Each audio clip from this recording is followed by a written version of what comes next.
जय हिंद, वंदे मातरम, भारत माता की जय।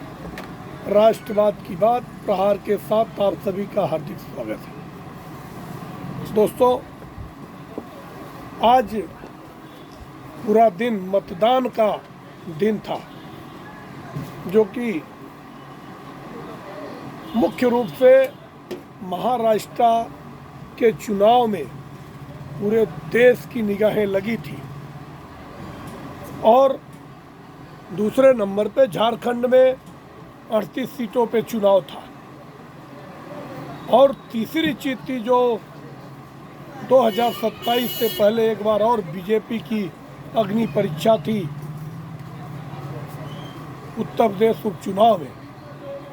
तो तीनों जगह की जो खबर आई, खास तौर से सनातनियों के पक्ष में आई।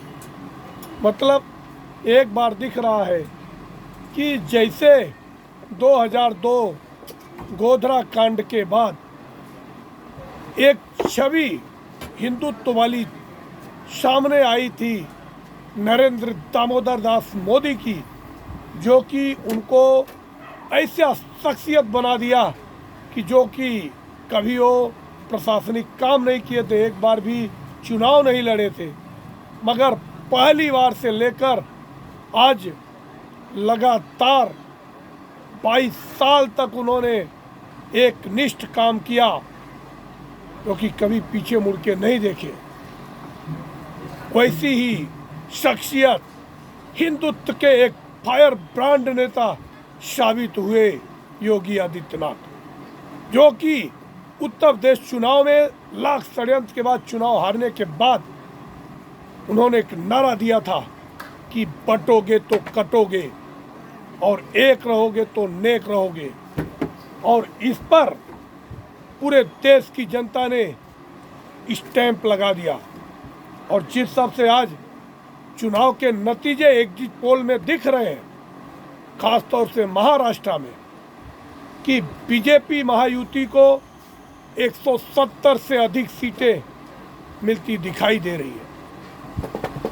दूसरी बात, झारखंड में भी जो कोल्हान टाइगर के नाम से पॉपुलर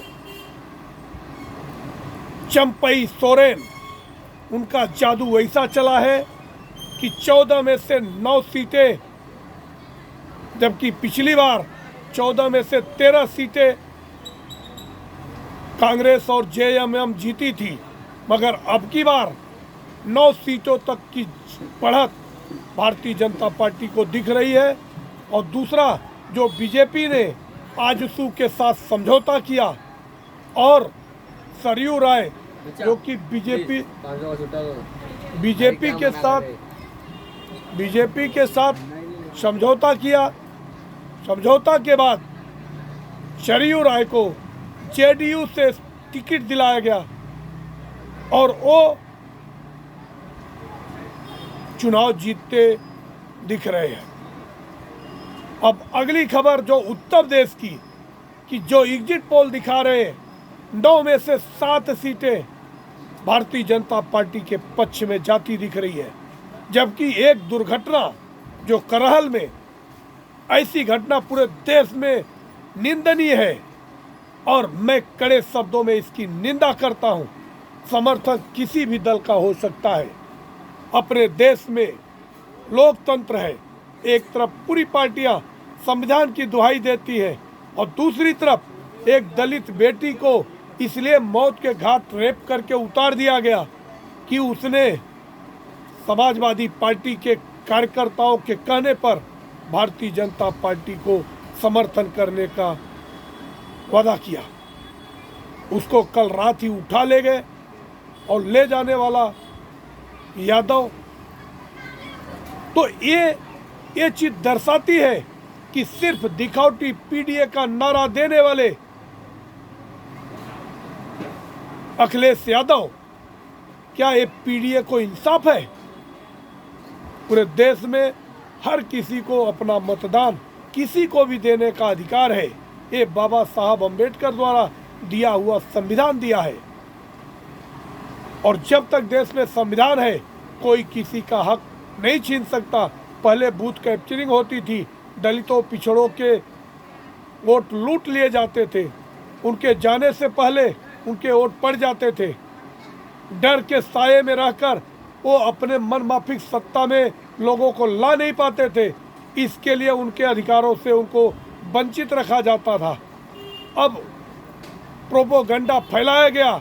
सुबह सुबह अखिलेश यादव ने कहा कि महिलाओं का, मुस्लिम महिलाओं का बुर्का चेक करके पुलिस उनकी आइडेंटिफिकेशन करके उनको डरा रही है, जिससे वो वोट न दे पाए। जबकि ग्राउंड रियलिटी अनेक न्यूज रिपोर्टरों ने दिखाया है कि वहाँ की महिलाओं ने कहा कि अगर उनका बुर्का किसी ने खुलवाया तो इलेक्शन कमीशन के ऑफिसरों ने खुलवाया, वो चेहरा देखा और आधार कार्ड से उसका मिलान किया। ये तो संवैधानिक है, क्योंकि देश में कोई भी अवैध वोटिंग नहीं कर सकता है। चुनाव आयोग को इतना पावर संविधान देता है। अब महाराष्ट्र की बात कि ये डरोगे तो बचोगे तो कटोगे, ये नारा इतना बढ़िया चला है कि जहां बैक फुट पे चलने वाली महायुति की सरकार दो मुद्दों से आगे बढ़ी है। एक तो लाडली बहना योजना, दूसरा बटोगे तो कटोगे। और बटोगे कटो ने ऐसा परिणाम लाया है कि आज भारतीय जनता पार्टी महायुति को 170 प्लस सीटें मिलती दिखाई दे रही है। और अगर ऐसा तीनों राज्यों में होता है तो देश में फिर एक बार झूठा नैरेटिव बनाया जाएगा, ईवीएम का रोना धोना चालू हो जाएगा। क्या यही हमारे यहाँ का लोकतंत्र और संविधान है? देश की जनता इसका जवाब देगी। अब आप लोगों को हमारे चैनल को सब्सक्राइब करना चाहिए और ज़्यादा से ज़्यादा लोगों में शेयर करना चाहिए। सबसे बड़ा मुद्दा जो महाराष्ट्र में चला वो बिटकॉइन, जो बिटकॉइन को कैश करके महाविकास आघाड़ी, खास तौर से सुप्रिया सुले का जो वीडियो वायरल हुआ वो बहुत ज़्यादा आहत किया है। दूसरी बात, जो झूठा नैरेटिव बनाया गया कैश कांड का कि विनोद तावड़े को फंसाने की कोशिश की गई, जो 5 करोड़ रुपए लेके नाला सोपारा में आए थे। अब ये 5 करोड़ रुपया कोई पॉकेट में लेके चलने वाली चीज़ नहीं है। ये भी महाराष्ट्र की जनता ने झूठी नैरेटिव को ठोकर मारा है। जबकि झूठी नैरेटिव लोकसभा के चुनाव में बनाकर इंडी अलायंस वालों ने भारतीय जनता पार्टी को 300 प्लस सीटों पे जाने से रोका था। वो सारे झूठ नैरेटिव अभी ध्वस्त हो गए।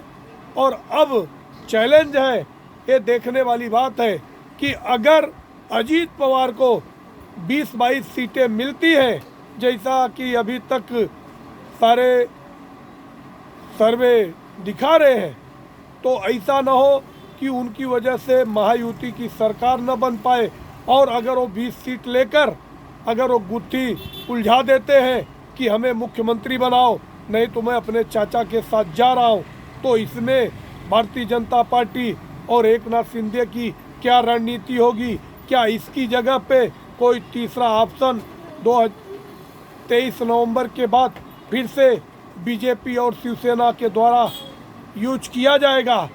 बाकी जिस हिसाब से सर्वे दिखा रहे हैं, भारतीय जनता पार्टी के बाद दूसरे नंबर पे कांग्रेस और तीसरे नंबर पे शिवसेना एकनाथ शिंदे गुट दिख रहा है। वही सबसे बड़ी पराजय अगर किसी की दिख रही है तो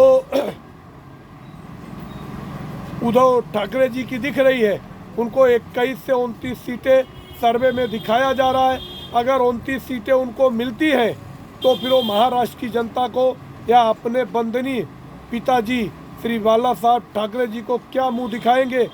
और क्या वो इसके बाद भी आत्मचिंतन करेंगे कि अगर सपोज अजीत दादा पवार बीजेपी छोड़ के जाना चाहते हैं तो क्या वो बड़ा दिल दिखाकर एक बार भारतीय जनता पार्टी को बिना शर्त किसी प्रकार का समर्थन देंगे? ये हमारा खुद का पॉइंट ऑफ व्यू है। बाकी आप लोगों की क्या राय है, आप कमेंट सेक्शन में आके अपने राय रखें। हमारे चैनल को सब्सक्राइब करें। जय हिंद, वंदे मातरम, भारत माता की जय।